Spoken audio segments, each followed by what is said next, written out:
ভালো মতে বোঝেন কিন্তু কাজে দিবে, নাইলে কসম খোদার আল্লাহর রসুলের কথাই সত্য হবে।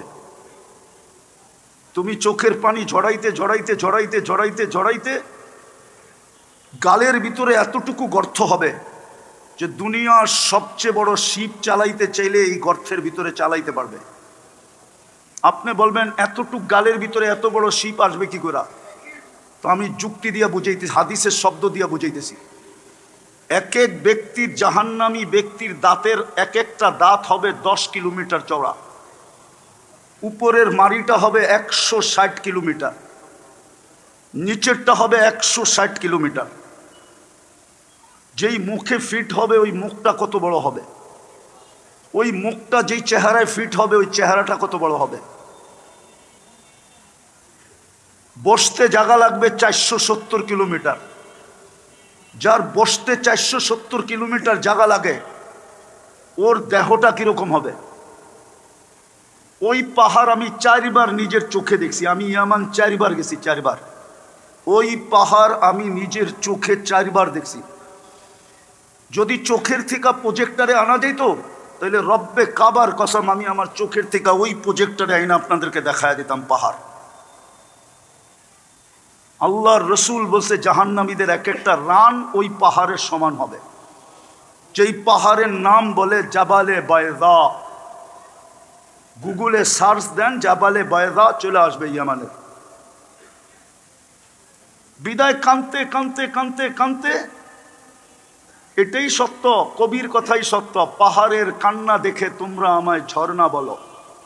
পাহাড়ের কান্না থেকেই কিন্তু ঝর্ণার সৃষ্টি হয়, নাইলে ঝর্ণা অন্যভাবে সৃষ্টি হয় না। পাহাড়ের কান্না দিয়েই ঝর্ণার সৃষ্টি হয়। এই জন্যই বাঙালি কবি লেখছেন, পাহাড়ের কান্না দেখে তোমরা আমায় ঝর্ণা বলো।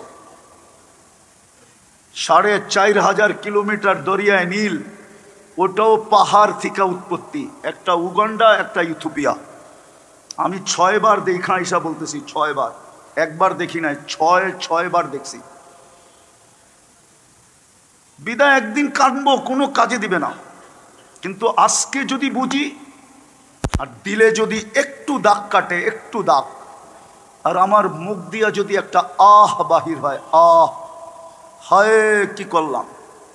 আমি হাদিসে কুদসি দিতেছি আপনাদেরকে, আল্লাহর বাণী।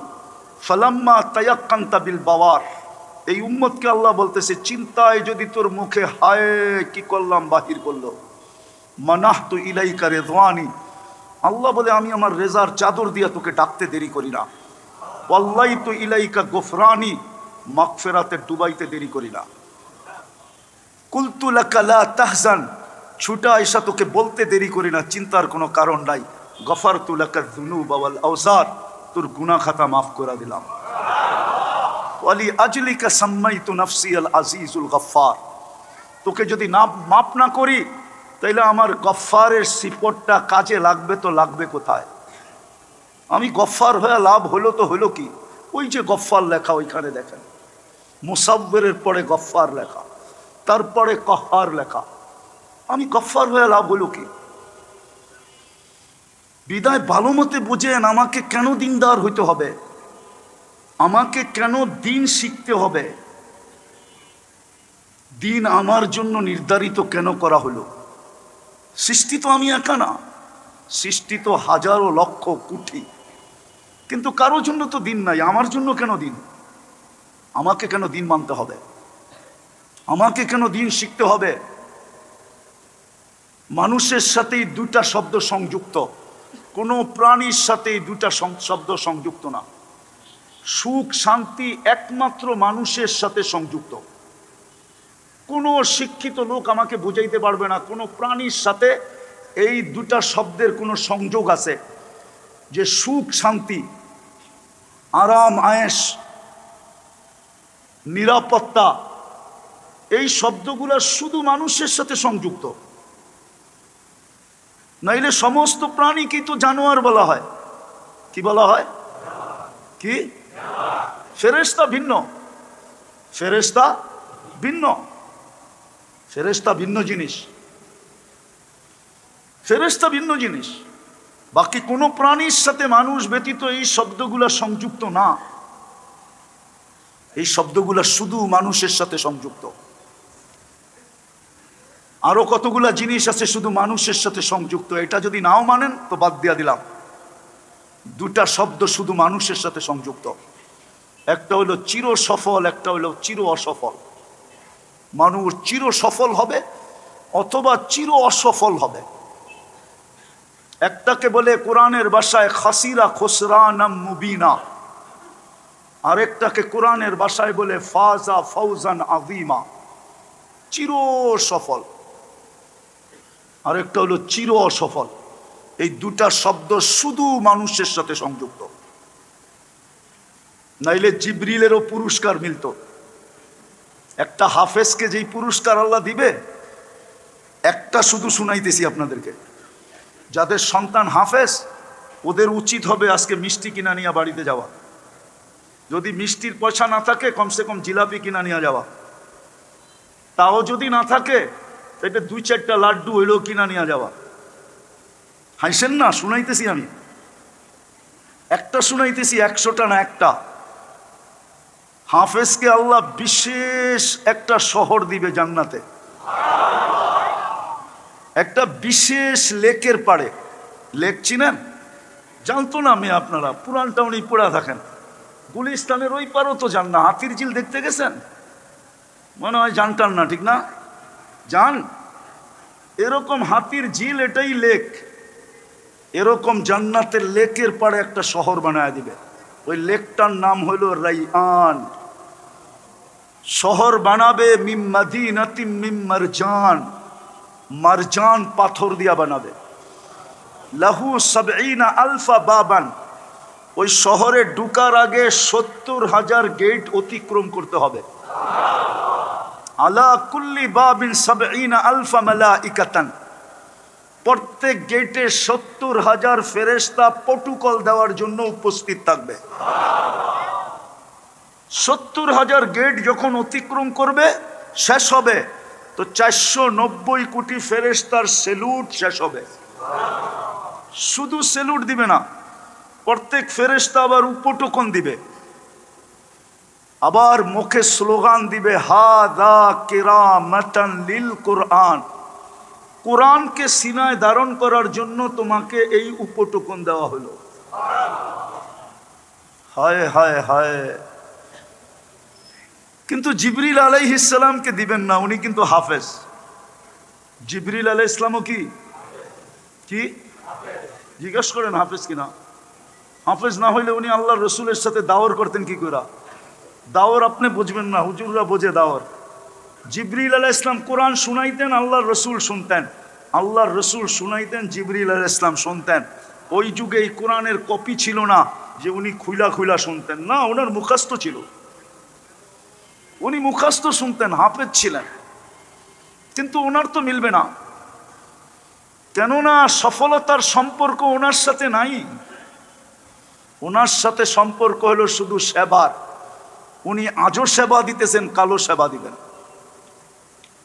তো দুইটা শব্দ একমাত্র মানুষের সাথে সংযুক্ত, যেটাকে কোরআনের ভাষায় বলে ফাউজান আযীমা, আর কোরআনের ভাষায় বলে খাসিরা খসরানাম মুবিনা। দুটার চিত্রই আল্লাহর রসুল দেখাইছেন। যে খাসিরা খসরানাম মুবিনা হবে, ও কানতে কানতে কানতে কানতে নিজের গালের ভিতরে এত বড় সমুদ্র প্রবাহিত করবে কান্নার পানি দ্বারা, দুনিয়ার যত বড় শিপ মনে চায় চালাইতে পারবে, কিন্তু আল্লাহ একবারও ওর দিকে তাকায়া দেখবে না, একবারও ভ্রুক্ষেপ করবেন না, একবারও তাকায়া দেখবেন না। কসম, একবার তাকায়া দেখলেও হতো, কিন্তু দেখবেন না। 1000 বৎসর পরে ওকে চিৎকার দেওয়ার ক্ষমতা পর্যন্ত ছিনিয়ে নেওয়া হবে, তারপরে মুখে সিলগালা মেরা দিবে। তো আমি যেটা বুঝাইতেছিলাম, দিন আপনার আমার কেন কেন দিন মানতে হবে, কেন দিন শিখতে হবে, এটা তো একটা দিক গেল। আরেকটা দিক বলেন, এই মেশিনটা কার তৈরি? মানুষ নামের মেশিনটা কে তৈরি করছে? যে সারা দুনিয়ার টেকনোলজিকে অস্তিত্ব দিল। সারা দুনিয়ার টেকনোলজিকে অস্তিত্ব দিছে মানুষ। সারা দুনিয়ার টেকনোলজি কে অস্তিত্ব দিছে? মানুষ। মানুষটাকে কে অস্তিত্ব দিছে? টেকনোলজি চালাইতে যদি আবিষ্কারকের প্রত্যেকটা জিনিসকে অক্ষরে অক্ষরে মানতে হয়, আর এটাই যদি আমরা মাথা পাইতা মাইনা নেই, তাহলে আপনি আমাকে যুক্তি দিয়া বুঝান এই মেশিনটা কে বানাইছে? এটাকে চালানোর কোনো রীতিনীতি নাই না, এটা আপনার মন মতো চালাবেন। কিন্তু হ্যাঁ, এইখানেও একটা কথা আছে, ইচ্ছা স্বাধীনতা আল্লাহ দিছেন, আমাদেরকে সুযোগ দিছেন, তুই মন মতো চালাইতে পারিস, আমরা বাধা সৃষ্টি করব না। কিন্তু আমরা তোদেরকে বুঝাইতেছি, কেননা দুটা শব্দ তোমার সাথেই সংযুক্ত। সফলতা অসফলতা তোমার সাথেই সংযুক্ত, আর কোনো সৃষ্টির সাথে সংযুক্ত না। তোমার জন্যই প্রযোজ্য, আর দুনিয়ার কোনো সৃষ্টির জন্য প্রযোজ্য না। বিদায় ইচ্ছা স্বাধীনতা তোমাকে দিছি, যেমন খুশি তেমন চলতে পারি, বাধা সৃষ্টি করবে না। নাহলে আপনাদেরকে যুক্তি দিলে মানবেন কিনা জানি না। 24 ঘন্টা ভোগ করবো আল্লাহটা, আর আল্লাহর রীতিনীতি মানবে না, এটা সম্ভব? তো সম্ভব কি করে বলেন? সম্ভব? আপনার বিবেক কি বলে সম্ভব? যে আল্লাহ খুঁটি ছাড়া আকাশ দাঁড় করাইতে পারে, যে আল্লাহ পানির উপরে জমিনকে বিছাইতে পারে, যে আল্লাহ দুনিয়ার থেকে 13 লক্ষ গুণ বড় সূর্যটাকে ভাসমান রাখতে পারে, যে আল্লাহ সূর্যের থেকে 50 লক্ষ গুণ বড়, সূর্যের পাশে একটা নক্ষত্র আছে অ্যান্ড্রোমেডা, ওটাকে আল্লাহ ভাসমান রাখতে পারে, সূর্যের থেকে 50 লক্ষ গুণ বড়। ওটার পাশে একটা আছে ব্যাটেল জেস, এটা সূর্যের চেয়ে 100 কোটি গুণ বড়, ওটাকে মহাশূন্যে যে আল্লাহ ভাসমান রাখতে পারে। আরো 2-4-20টা আমি বলতে পারি, আমি আপনাদেরকে সৌরজগৎ পড়াইতে আসি না, এতটুক দিয়ে বোঝা যাবে। যে আল্লাহ সৌরজগতের ভিতরে মহাদেশ বানাইতে পারেন, একটু বুঝানোর জন্য বলতেছি, আমাদের দুনিয়াটা সৌরজগতের যেই গ্রামে, ওই গ্রামটা সৌরজগতের সবচেয়ে ছোট গ্রাম, এর চেয়ে ছোট গ্রাম আল্লাহ বানান নাই। আমরা যে ইউনিয়নে আছি, ওই ইউনিয়নে 47,000 গ্রাম আছে, আমাদের গ্রাম মিলে ইউনিয়ন হয়, আমাদেরটা সবচেয়ে ছোট। যান্ত্রিক জিনিস যদি বিজ্ঞান বানায়, সেকেন্ডে 3 লক্ষ কিলোমিটার যাবে, আমাদের গ্রামের এই মাথা থেকে ওই মাথায় যাইতে 1 লক্ষ আলোক বৎসর লাগবে। আলোর গতিতে, আলো যেই গতিতে চলে, ওই গতিতে 1 লক্ষ বৎসর লাগবে গ্রামের এই মাথা থেকে ওই মাথায় যেতে। যেই আল্লাহ এই সৌরজগৎ বানাইতে পারে, ওই আল্লাহ আপনাকে আমাকে বাধ্য করতে পারে না? না পারে না?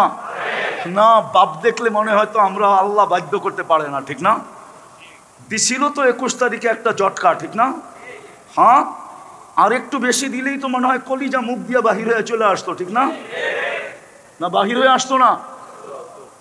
কি বুঝেন না? মনে হয় শুক্রবার দিন 11:15টায় দিছিল না একটা 21 তারিখে?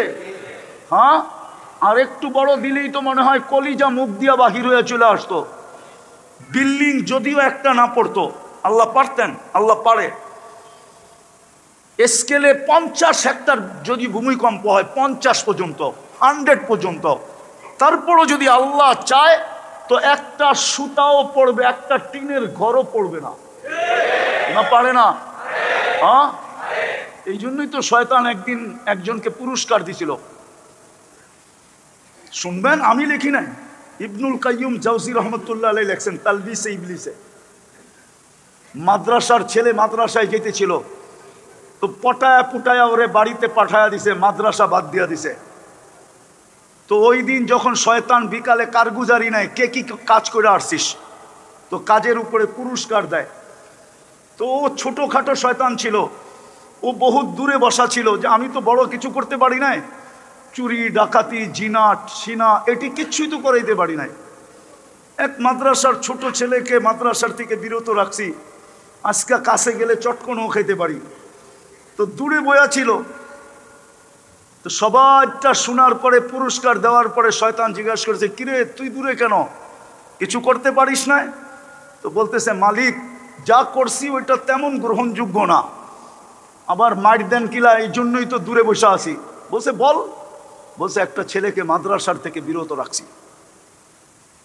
তো বলছে আজকে তোকেই সবচেয়ে বড় পুরস্কার দিব। তো সবগুলা বলতেছে এটা কেমন ইনসাফ হইল? মার্ডার করাইলাম, জিনা করাইলাম, বিবাহ বিচ্ছেদ করাইলাম, চুরি করাইলাম, ডাকাতি করাইলাম, আরো কত বড় বড় কবিরা গুনাহ করাইলাম, সবচেয়ে বড় পুরস্কার বলে ল্যাংড়ারে দিবে। তো বুঝা ফেলছে। তো সবগুলাকে নিয়ে বলতে চল যাই। কেন দিব? হাতে কলমে দেখাই, মুখ দিয়া বললে তোরা নাও মানতে পারিস। তো গেছে এক আবেদের কাছে, যার কাছে কোনো ইসলামিক বিদ্যা নাই, শুধু আবাদত করে। আবাদত করতে করতে করতে করতে করতে কি আবেদ হয়ে গেছে। আবার রাগ হয়েন না, কিন্তু বহুত মানুষে দেখা যায় পাগড়ি সাগড়ি, জুব্বা সুব্বা, কপালের দাগ শাক, বড় বড় সাইকুল হাদিসের হার বানায় ফেলায়, ঠিক না? ঠিক না? হ্যাঁ, এরকমই আবেদ, কিন্তু কোনো বিদ্যা সিদ্ধা ইসলামিক বিদ্যা তার কাছে নাই। যা বলছে একটা মাসলা নিয়ে আসছি। বলছে কি? কয় সুইয়ের ছিদ্র যদি ছিদ্র থাকে আর উট যদি উট থাকে, আল্লাহ এটার ভিতর দিয়ে এটাকে নিয়ে যেতে পারবে? তো বলছে এটা কি করে সম্ভব? সুইয়ের ছিদ্র ছিদ্র থাকবে, উট উট থাকবে, এটার ভিতর দিয়ে যাবে কি করে? তো শয়তান কয় শুনছস? কয় শুনছি। আচ্ছা ঠিক আছে, তুই আবাদত কর। তো গেছে আলেমের কাছে, যা বলছে মাসলা জিজ্ঞাসা করতে আসছি। বলে কি? কয় সুইয়ের ছিদ্র যদি ছিদ্র থাকে আর উট যদি উট থাকে, আল্লাহ এটার ভিতর দিয়ে নিতে পারবে? আগে লা হাওলা পড়া নেই, তারপরে জবাব দিব। কেননা এই প্রশ্ন একমাত্র শয়তানই করতে পারে। আর বুঝা গেছি তুই যে শয়তান, এতে কোনো সন্দেহ নাই। তোর প্রশ্ন আমাকে বুঝাইয়া দিছে তুই শয়তান। লা হাওলা পড়ছেন জুড়ে, তারপরে বলছে শুন, সুইয়ের ছিদ্র যদি আরো 100 না লক্ষ গুণ ছোট হয়, উট যদি লক্ষ গুণ বড় হয়, আর আমার আল্লাহ যদি চায় তো হাঁটায়া পার করাবে না, দৌড়ায়া পার করাবে। দ্বীনি শিক্ষা এই জন্য দরকার ছিল। 24 ঘন্টা ভোগ করবেন আল্লাহর, আর আপনি প্রশ্ন করবেন দ্বীনি শিক্ষা কেন? আবার আপনি চাবেন আপনি সুখে থাকেন, শান্তিতে থাকেন, নিরাপদ থাকেন, ইজ্জতের সাথে থাকেন, ক্লান্তিহীন থাকেন। নাইলে কোরআনে তো সব বলাই ছিল। কোরআনে কোথায় বলা ছিল না? কোরআনে তো বলাই ছিল আনতুমুল আলাউনা, তোমাদেরকে সদা সর্বদা টপে রাখবো, তোমাদেরকে কোনোদিন নিচে নামতে দিব না। যদি তোমরা যুক্তি দিয়া বুঝাইতে চাইতেছে আল্লাহ, যদি তোমরা এই মেশিনটাকে বানানেওয়ালার রীতি নীতি মতো চালাও। অনেক যুক্তি আছে আমার কাছে, আমি যুক্তি দিতে পারি। আপনার বিবেক একমত হবে আমার যুক্তির সাথে, যদি বিবেক থাকে। আর যদি না থাকে, যদি না থাকে, হতে পারে আপনার হাতের সেটটা অ্যান্ড্রয়েড হয়েছে, আইফোন প্রো ম্যাক্স আপনার হাতে হইতে পারে, আমি মানি, কিন্তু আপনার মাথাটা এখনো অ্যানালগ রয়ে গেছে, যার কারণে আপনি বুঝতে পারেন না, আমার যুক্তি বুঝবেন না। আর যদি আপনার হাতের ফোনটা যেরকম অ্যান্ড্রয়েড হয়েছে, আধুনিক ফোন হয়েছে, আপনার মাথার ব্রেনটাও যদি আধুনিক হয়ে থাকে না, উন্নত হয়ে থাকে, তো আপনি আমার যুক্তি বুঝবেন, আর নাইলে বুঝবেন না। মাঝে মাঝে আমার সমাজের লোকগুলাকে টকশোতে দেখি, ওদের টকশো শুনি আর হাসতে থাকি আর সান্ত্বনা দিতে থাকি যে হাতের মোবাইলটা তো দেখা যায় অ্যান্ড্রয়েড সেট, কিন্তু আর মাথাটা অ্যানালগই রয়ে গেল, ওর মাথাটা বটন সেটেই রয়ে গেল, অ্যানালগই রয়ে গেল, ওই মান্দার আমলের ক্রিং ক্রিং বাজার টেলিফোনই রয়ে গেল, ওটা আর অ্যান্ড্রয়েড হইল না। হইলে ওর বুঝে আসতো যে আমাকে তৈরি কে করলো, এই মেশিনটা বানাইলো কে, এটাকে চালানো উচিত কার কথা মতো? যে সৃষ্টি করছে তার কথা মতো। আমি তো ভোগ করি সারাদিন ওনারটাই, আপনি কোনটা আপনার ভোগ করেন বলেন? রাগ হয়ে যান না পুরান ঢাকার মানুষ, আপনারা আমার শ্বশুরবাড়ির মানুষ, তো রাগ হয় না। আমার শ্বশুরবাড়ি তো পুরান ঢাকায়, বুঝছেন না, বেশি দূরে না, শমশাবাদ। রাগ হয় না। যদি অক্সিজেনের বিল নিতেন না, পানির দামে অক্সিজেনের বিল, যদি পুরান ঢাকাওয়ালাদেরকে আল্লাহ বলতেন তোদের বাড়িগুলা সব ঠিক কর, রাস্তাগুলা ঠিক কর, দুই বাড়ির ভিতরে দূরত্ব তৈরি কর, আমি আর কষ্ট করে তোদের বাড়িতে অক্সিজেন ঢুকাইতে পারবো না। তাইলে বোঝা যেত আপনার বাড়ির কাঠা কতটুকু থাকে। রাগ হয়ে গেলেন? হ্যাঁ, রাগ হয়ে গেলেন? সূর্যের আলো ঢোকে না। আল্লাহ যদি বলতো যে রাস্তা কর, আমি আর নিজের প্রযুক্তি দিয়া তোদের বাড়িতে অক্সিজেন ঢুকাবো না। তোরা তো চতুর্দিক দিয়া কোনো জায়গায় ছাড়স নাই,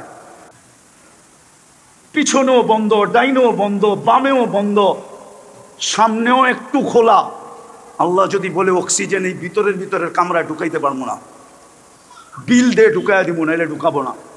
তাইলে বোঝা যেত ডেলি অক্সিজেনের বিল দিতে কত লাগে। আচ্ছা, সব বাদ দিলাম, ডেলি অক্সিজেন নেই, এটা যদি পানির দামে বিল দিতে হতো ডেলি 16,500 টাকা দিতে হতো। ঢাকার মানুষ রাগ হয়েন না, বাড়িওয়ালা হইলে কি হবে, আপনি কতটুকু অ্যাবিলিটি রাখেন ডেলি 16,500 টাকা বিল দেওয়ার ব্যাপারে? মাসে তো 4,95,000 টাকা বিল দিতে হতো। কোন বাড়িওয়ালার এরকম আছে যে মাসে 4,95,000 টাকা ইনকাম হয়, ভাড়া পায়, ব্যবসায় আয় হয়? তারপরও তো পার হেড প্রত্যেক ব্যক্তির জন্য দিতে হতো 30 টাকা লিটার। 30 টাকা। আপনি আর আমি 550 লিটার অক্সিজেন নেই। আরে সারা দুনিয়ার বাদ দেন, আমি মুসলমানদের ব্যাপারে বলতেছি, সারা দুনিয়ার মানুষ নিয়ে বলতেছি না। মুসলমানদের উচিত ছিল দিন শিখা, উচিত ছিল দিন মতে চলা, উচিত ছিল আল্লাহর হুকুম মানা, উচিত ছিল আল্লাহর দিন সন্তানকে শিখানো। এতটুক শিক্ষা দরকার ছিল, যতটুক না হইলেই নয়। মোটা মোটা শিক্ষা দরকার ছিল, মোটা মোটা। আপনি বলবেন সীমারেখা নাই, আপনাদের মতো দাওরা পাস করতে হবে না। কে বলছে আমার মতো দাওরা পাস করতে হবে আপনাকে? কে বলছে আপনাকে মুফতি হইতে হবে? কে বলছে আপনাকে মুহাদ্দিস হইতে হবে? কে বলছে আপনাকে শাইখুল হাদিস হইতে হবে? ইমাম গাজালি রহমতুল্লাহ আলাইহি লেখা দিয়েছেন, ওনার কিতাব আছে তালাবুল ইলমি ফরিদা, কিতাবের নাম ওই হাদিস দিয়া কিতাবের নাম দিয়েছেন। কতটুক বিদ্যা শিক্ষা করা, কতটুকু শিক্ষা করা, কোন কোন বিদ্যা শিক্ষা করা, কতটুক বিদ্যা শিক্ষা করা আপনার জন্য জরুরি ছিল। আপনার সন্তানকে শিখানো জরুরি ছিল, প্রতিবেশীকে, এলাকার মানুষকে শিখানো জরুরি ছিল, ঘরের মানুষগুলোকে শিখা জরুরি ছিল। তাইলেই কিন্তু আমরা সুখে থাকতাম। কোরআনের কথা সত্য হইতো। তোমাদেরকে উপরে রাখবো, কোনোদিন নিতে আসতে দিব না, তোমরা টপে থাকবে, টপে। উলাইকা লাহুমুল আমান। দুনিয়া তোমাদের কাছে নিরাপত্তা নেওয়ার জন্য দুনিয়া আসবে, তোমাদের দুনিয়ার কাছে নিরাপত্তা চাইতে হবে না, বরং তোমরা নিরাপত্তা সারা দুনিয়াকে এক্সপোর্ট করবে, এক্সপোর্ট। আজকে তো আমরা সারা দুনিয়ার কাছে নিরাপত্তা চাই, সারা দুনিয়া তোমাদের কাছে নিরাপত্তা নিতে আসবে। কোরআন বলে উলাইকা লাহুমুল আমান, কোরআন বলে লাহুম রিজকুন কারীম, তোমাদেরকে আমি ইজ্জতের সাথে পালবো, তোমাদের মাথার ঘাম আমি পায়ে ঝরতে দিব না। যদি ঝরতেও দেই তাইলে তুমি ঘরে পা দিতে দেরি, তোমাকে আমি নিষ্পাপ বানাইতে দেরি করবো না। আমি হাদিস বলতেছি, হাদিস। শ্রমিক যখন সারাদিন শ্রম দিয়া বাড়িতে ফিরে, রব্বে কাবার কসম, আল্লাহ বলে, আল্লাহর রসুল বলে, ও ঘরে পা দিতে দেরি কায়াউমিন ওয়ালাদাতুম উম্মু, তার মা যেদিন জন্ম দিছে ওই দিনের মতো নিষ্পাপ হইতে সে দেরি হয় না। আল্লাহ বলে তোমাকে ইজ্জতের সাথে পালবো। ইন্না নানানসুরু, আমাদের ডিফেন্স 24 ঘন্টা উপস্থিত থাকবে। একজন চাইলেও আমরা আমাদের ফেরেশতার ডিফেন্স পাঠায়া দিব। আমরা আমাদের সৈনিক দিয়া, সৈন্য দিয়া তোমাদেরকে সাহায্য করব। একজনের সাহায্য দরকার হবে, আমরা একজনকে করব। 100 জনের দরকার হবে, 100 জনকে করব। 1000-এর দরকার হবে, 1000-কে করব। পুরা জাতির দরকার হবে, পুরা জাতিকে আমরা সাহায্য করব। কোরআন উঠান, আপনি দেখেন, মিলান। 313 জনের কাছে তলোয়ার কয়টা ছিল হুজুরে জিজ্ঞেস করেন। এইখানে ওলামা আছে, ওনাদেরকে জিজ্ঞেস করেন। 313। ইসলামের প্রথম যুদ্ধ, ঐতিহাসিক যুদ্ধ, ঐতিহাসিক বিজয়। বিজ্ঞান এখনো গবেষণা করে কুল কিনারা পায় নাই। আমার সাথে চলেন, কোথায় গবেষণা হইতেছে আমি আপনাকে নিয়ে যাব। বদর নিয়ে এখনো গবেষণা হইতেছে, যে 313 জনের তলোয়ার মাত্র 3টা, অপরদিকে 1000 তলোয়ার 1100। 313 জন জিতলো কি করে? ঐতিহাসিক জিত। মারা গেল এতজন, বন্দী হইল এতজন, কি করে জিতলো? বিজ্ঞান এখনো গবেষণা করতেছে। আমার বিশ্বাস না হলে আমার সাথে চলেন, কিন্তু ভিসা আপনার লাগাইতে হবে, আমি লাগাইয়া দিব না। চলেন আপনাকে আমি নিয়ে দেখায় দেব যে এইখানে গবেষণা করতে হইতেছে, এখনো বদর নিয়ে এখনো গবেষণা হইতেছে। বিজ্ঞানের মাথা নষ্ট, কি করে সম্ভব? আল্লাহ বলে আমরা সাহায্য করব, কিন্তু মুসলমানের সাহায্য কোথায়? হইলে ফিলিস্তিনে হয় না কেন? হইলে আমাদের দেশে হয় না কেন? সাহায্যের তো কোনো চিহ্ন দেখি না। দিন দিন মুসলিম দুনিয়ার অবস্থা খারাপ হইতেছে, দিন দিন আমাদেরকে দুনিয়া আগাছা মনে করতেছে, অথচ আমাদের দ্বারা লালিত পালিত। বলেন সুইস ব্যাংকে কার টাকা বেশি? উনি বলুক, উনি তো বড় ব্যবসায়ী, বলুক সুইস ব্যাংকে কাদের টাকা সবচেয়ে বেশি? বলেন না। সব মুসলমানের টাকা সবচেয়ে বেশি, কোনো সুইজারল্যান্ডওয়ালাদের টাকা সুইস ব্যাংকে নেই। আমি ওদেরকে চিনি, আমি সুইজারল্যান্ড গিয়ে আসছি, আমি চিনি। ওরা তো পুরা মাস বাকি খায়, ওদের আবার ব্যাংকে টাকা থাকবে কোত্থেকে? ওরা তো ক্রেডিট কার্ড দিয়ে কিনা বেচা করে, মাসের শেষে ওদের বেতন তো ওরা চোখে দেখে না, ওদের বেতন তো যায় ব্যাংকে। যেই যেই জায়গার থেকে খাইছে ব্যাংকের থেকে ওই অ্যাকাউন্টে টাকা চলে যায়। ওর টাকা থাকে তো থাকে কোত্থেকে? হাতের করে গোনা কয়েকজন লোকের টাকা থাকতে পারে সুইস ব্যাংকে। আর সুইস ব্যাংক তো বড় আমাদের দেশের টাকা দিয়া, মুসলমানদের টাকা দিয়া বড়, নাইলে লক্ষ লক্ষ কোটি টাকা কোথায় গেল? ঘুরতে ঘুরতে যে সুইস ব্যাংকে পড়ছে। বাংলাদেশের যত নদী দেখেন না, আঁকা বাঁকা হইতে হইতে যায় বঙ্গোপসাগরেই পড়ছে। সমস্ত টাকা ঘুরতে ঘুরতে যায় সুইস ব্যাংকেই পড়ছে। মুসলমানদের টাকা দিয়ে দুনিয়ার সমস্ত ইন্টারন্যাশনাল ব্যাংকগুলো চলে। বলেন মুসলমানের চেয়ে দামি ঘড়িকে ব্যবহার করে? ওনার হাতের ঘড়িটা কোন ঘড়ি আমি জানি না, রাডু মনে হয়, ঠিক না? হ্যাঁ, সার্চ দিয়া দেখেন কয় টাকা দাম। আর বিল গেটসের হাতের ঘড়িটা এখনো যেটা লাগানো আছে, যেটা দেখেন কয় টাকা দাম। ওর কোনো প্যান্ট যদি কেউ $300 উপরে কেউ দেখাইতে পারে আমাকে, ওর জুতা আমার গাল। 300 টাকার উপরে ওর কোনো প্যান্ট নাই, $300 উপরে শার্ট নাই। সবচেয়ে বেশি ব্র্যান্ড ব্যবহার করে মুসলমান। দুনিয়ার কোন ধনকুলের সন্তানের এন্টার গাড়ি আপনি 24 ক্যারেট সোনায় মোড়ানো দেখাইতে পারবেন না।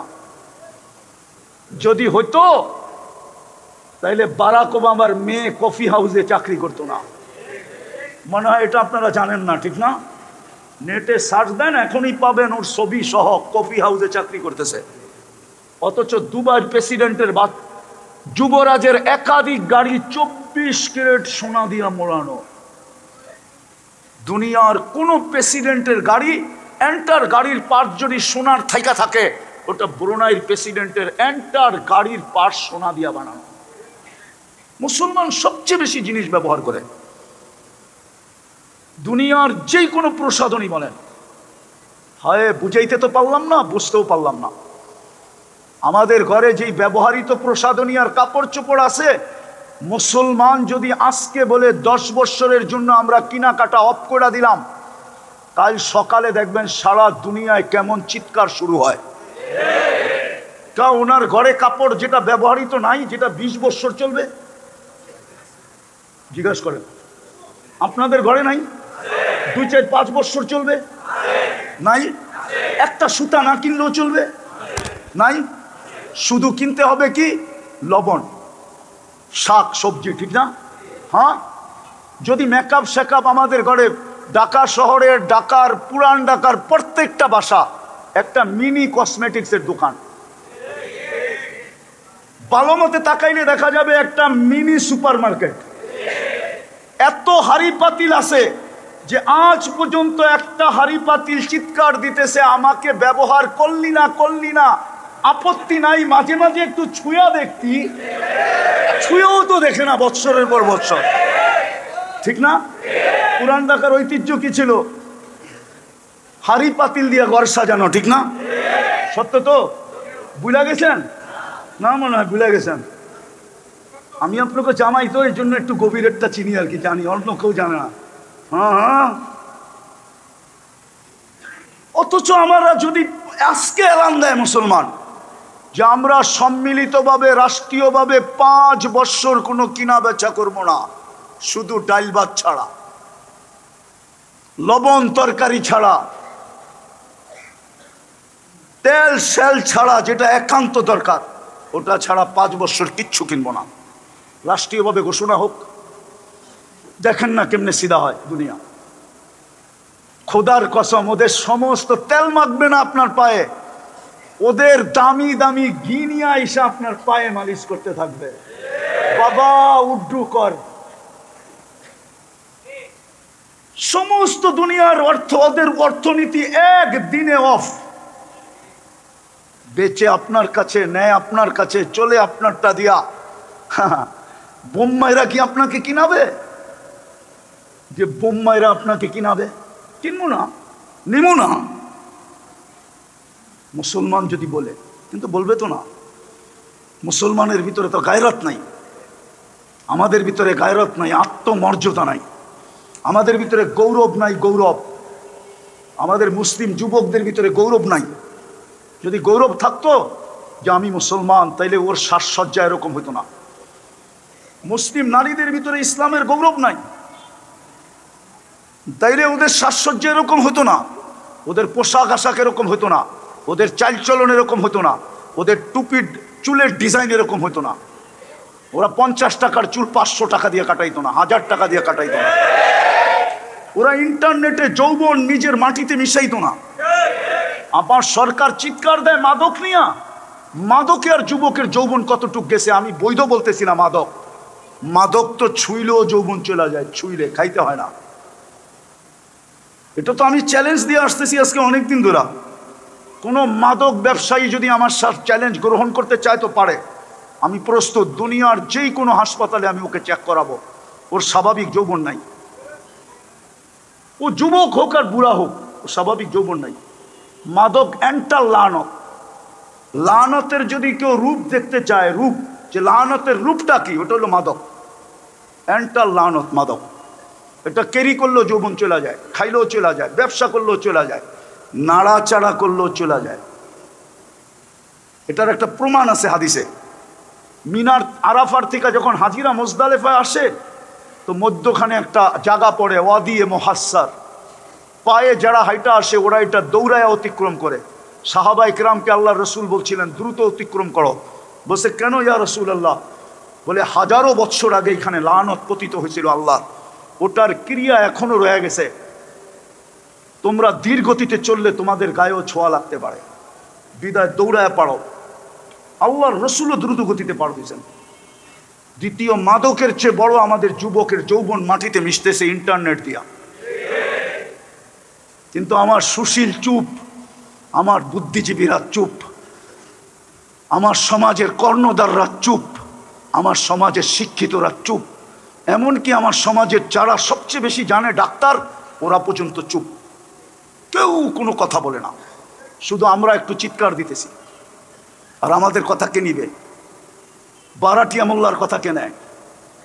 আমরা তো ইমামতি করি, কমিটি আমাদেরকে কানে ধরে চালায়। আমরা তো সমাজে থাকি, সমাজের মানুষ আমাদেরকে কচুরি পানা মনে করে, নাইলে আগাছা মনে করে। আমার দেশের মানুষ আমাদেরকে আগাছা, হুজুরদেরকে আগাছা মনে করে, আর আগাছা।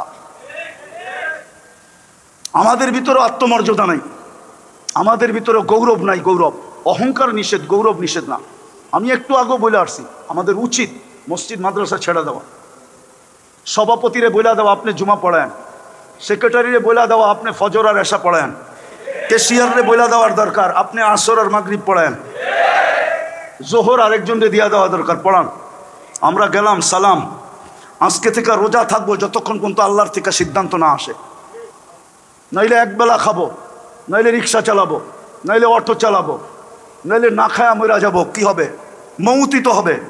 কিয়ামতের দিন আযাব, কিয়ামতের দিন, কিয়ামতের দিন, কিয়ামতের কঠোরতা আমাদের কাছে আসবে না।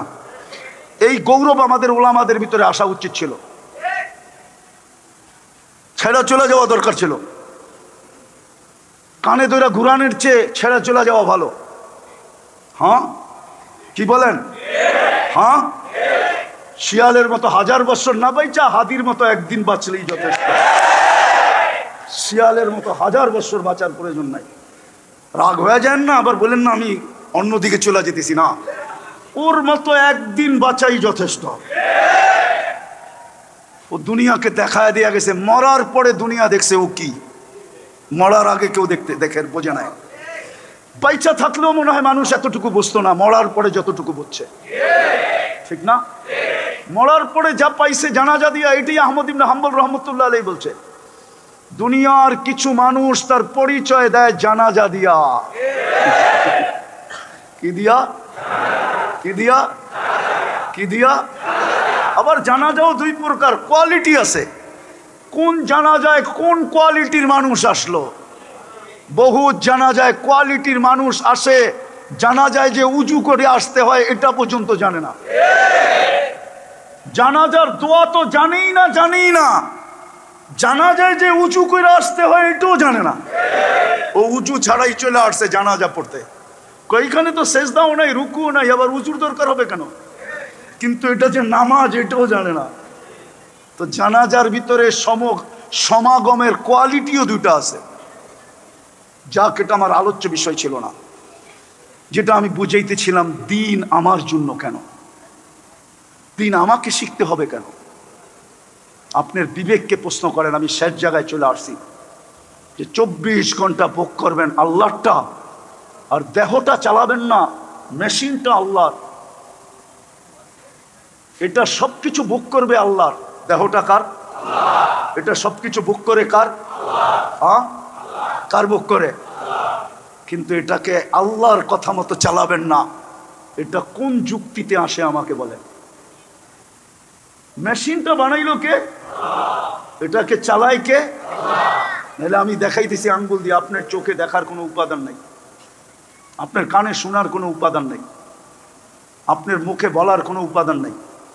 এমনকি আপনার আমার জিহ্বা যে 24 ঘন্টা আমাদেরকে স্বাদ চেক করে দেয়, বিজ্ঞান আজ পর্যন্ত এখানে কোনো উপাদান পায় নাই যেই উপাদান দিয়া জিহ্বা আমাদেরকে চেক করে দেয় স্বাদ, আর আজ পর্যন্ত একটা ভুল রিপোর্ট দেয় নাই। অথচ আমাদের প্যাথোলজি সেন্টারগুলা, ঢাকা শহরের হাসপাতালগুলা, ভুল রিপোর্টের স্তূপ যদি করা হয় তাইলে মনে হয় ঢাকা শহরে ওই কাগজ জাগা দিবে কিনা আমি জানি না, হিমালয় ওর সামনে হার মানবে মনে হয়। কিন্তু আমার জিহ্বা তো আজ পর্যন্ত ভুল রিপোর্ট দিল না। আমি মনে করি যদি দিত তাহলে আমার জিহ্বা সবার আগে ভুল রিপোর্ট দিত, কারণ আমি সারা দিন পান খাই, পারি না তো ঘুমের মধ্যে খাই। কিন্তু আমার জিহ্বা তো আজ পর্যন্ত আমাকে ভুল রিপোর্ট দিল না। যেমন আমার খাওয়ার ভিতরে সবচেয়ে বড় দুশ্মন হলো জাল। একজন পাক করে নিয়ে আসা বলে বিলকুল জাল ছাড়া, কিন্তু আমি জিহ্বায় লাগাইলেই জিহ্বায় বলে দেয় জাল আছে। ও বলছে কি বিলকুল জাল ছাড়া, কিন্তু আমি যখন জিহ্বায় টাচ করি জিহ্বায় কি বলে? একজনে বলতেছে বিলকুল মিষ্টি ছাড়া, আমি যখন জিহ্বায় ঢুকাই টাচ করি তো জিহ্বার সাথে সাথে চিৎকার দিয়ে ওঠে মিষ্টি, যদিও মাত্রায় কম মিষ্টি, ডায়াবেটিস খাওয়া যাবে না। আজ পর্যন্ত তো ভুল রিপোর্ট দিল না। দেহটা কার? দেহ নামি মেশিনটা কার? এটা সারাদিন ভোগ করে কাঠটা, আর এটাকে চালাবেন আপনি আপনার মন মতো যুক্তি বলে। এই জন্যই তো দিন দিছিলেন, এই জন্যই তো দিন দিছিলেন, এই জন্যই তো দিনের শিক্ষা দিছিলেন। এক তীর দুই শিকার। এই জন্যই কোরআন বলছিলেন ইন্নাল্লাহ আস্তাফা লাকুমুদ্দিন। মানুষ একটু চোখ খোল, পাখি যেরকম খোলা আকাশে সুখী থাকে, সোনার খাঁচায়ও সে সুখী না, সোনার প্লেটে দানা দিলেও সে সুখী না, সোনার সোনার সোনার সোনার পাত্রে পানি দিলেও সে সুখী না। ও মানুষ, তুই দিন ছাড়া এরকম সুখী না। দুনিয়ার কতগুলা সাফারি পার্ক আপনারা দেখছেন আমাকে বুঝান। উনি হয়তো 2-4টা দেখছে, ফ্রান্সে যায়, আমেরিকায় যায়, কানাডায় যায়। আপনারা কয়টা দেখছেন? হ্যাঁ, আমি দুনিয়ার 103টা দেশের সাফারি পার্ক দেখছি। বলবেন আপনার কোনো কাম নাই, খালি সাফারি পার্ক দেখতে গেছেন? কেলাও বেচছি, মেলাও দেখছি, কেলাও বেচছি, মেলাও। দুনিয়ার যত নামি দামি সাফারি পার্ক হোক, বন্য প্রাণী আমাজনেই সুখী, সুন্দরবনেই সুখী, ও সাফারি পার্কে সুখী না।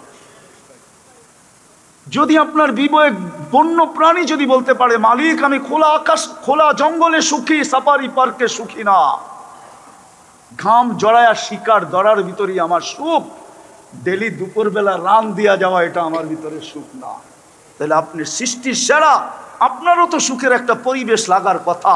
আল্লাহ বলে তোর জন্য দিনের পরিবেশ সুখের, তুই দিনদার হ, তুই সুখী হ। বিশেষ করে মুসলমান, এই জন্যই দিন শিখা দরকার ছিল। দিনের ভিতরেই সুখ রাখা, শান্তি রাখা, নিরাপত্তা রাখা, কোরআনের প্রত্যেকটা অঙ্গীকার রাখা, এইখানেরটাও রাখা, ওইখানেরটাও রাখা, এইখানেরটাও রাখা, ওইখানেরটাও রাখা, ওইখানের যে চির সফলতা এটাও দিনের ভিতরে রাখা। বিদায় আমার সমাজ যদিও প্রশ্ন করে, আমার সমাজ যদিও প্রশ্ন করে এত মসজিদ কেন দরকার, এত মাদ্রাসা কেন দরকার, আমার সমাজ যদিও প্রশ্ন করে, কিন্তু আমি একটা জবাব দিতেই চাই।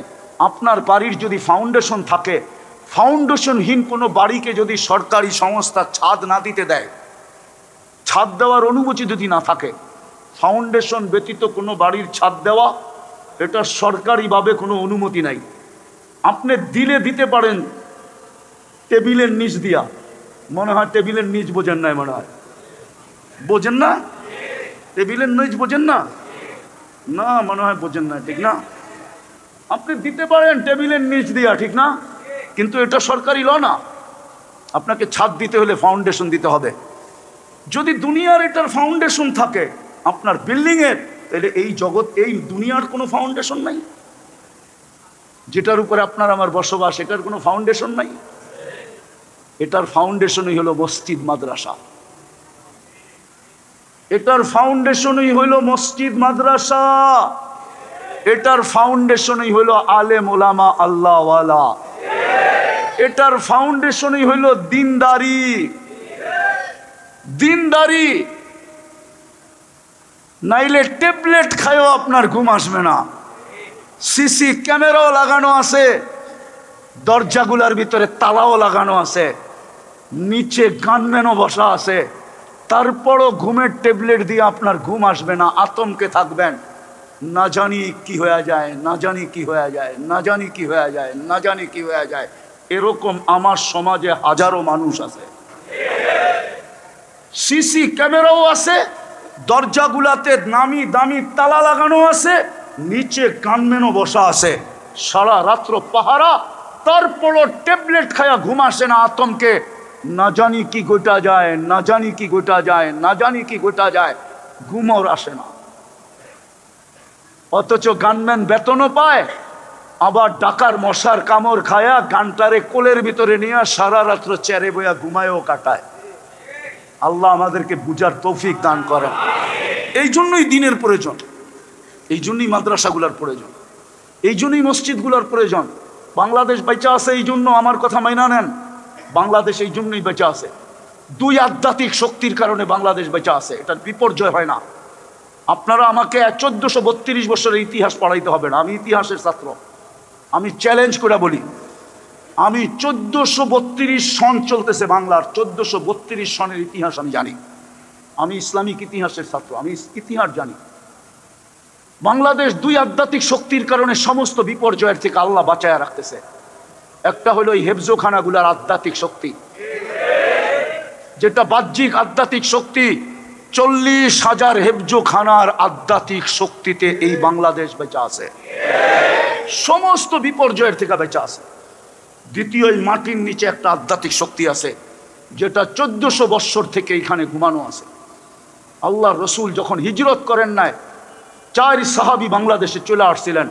মদিনার সাথে বাংলাদেশের ইসলাম আর মদিনা ইসলাম এক সময়। 2 সাহাবী এইখানে আইসা কবর বানায় আনিছেন। 2 সাহাবী এইখান থেকে চীনে চলে গেছেন, ওদের কবর চীনে। আবু ওয়াক্কাস, ওহাব ইবনে মালেক, এই 2 জনের কবর চীনে, 2 জনের কবর এই বাংলাদেশে।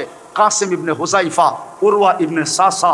ওই আধ্যাত্মিক শক্তি বাংলাদেশের মাটির ভিতরে লুকানো আছে।